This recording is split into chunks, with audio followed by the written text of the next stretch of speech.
Humbled and incredibly honored to be in the Hall of Fame and to get this award that sort of, is recognition to my scientific work is especially great for me because I've been an administrator for a long time now. So I grew up in Mesquite, Texas, a suburb of Dallas. My parents worked but we had sort of limited means, and so I wanted to stay in school as long as possible so that I could get a good job. I had to work my way through college.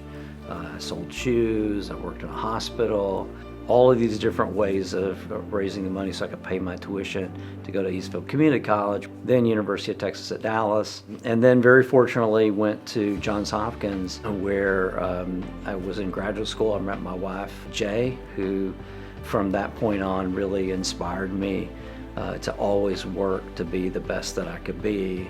Rick by nature is a problem solver, and he's also very creative. So, for example, when he is doing experiments in a lab, he doesn't usually use the brute force method to come up with a solution. He likes to think more in a out-of-the-box type of way. On top of that, he loves people, and he thinks that relationships are really important.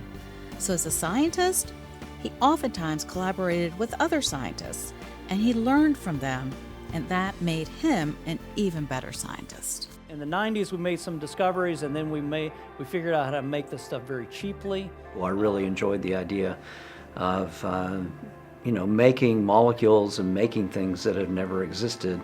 Regioregular polythiophene, which are polymers that conduct electricity, to be made very easily and at room temperature. And that had never been done before. Much of the organic light-emitting diode technologies that you see today, so OLED television, for example, much of the understanding of how those materials work grew out, and what materials to make, grew out of all the basic science that went in studying electronic materials. That creativity helps me a lot in my job because always trying to think of creative, out-of-the-box ways of solving problems, and I think it does help me a lot as we, take on and try to figure out ways to take what we have and take them to the next level. We're just here trying to make Florida State University the best university it possibly could be. And since I've been here, every single metric from student success to research expenditures have all been records, and we'll continue to push on that and continue our climb.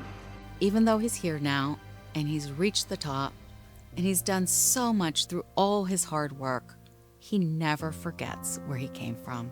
And most importantly, his family is everything to him. He takes care of us no matter what. He is always there for us. And I'm so proud of him that he's such a good person and at the same time has been a tremendous leader in every part of his career. For him to do research at this top-notch level and win this honor today from the Florida Inventors Hall of Fame, I couldn't be more proud.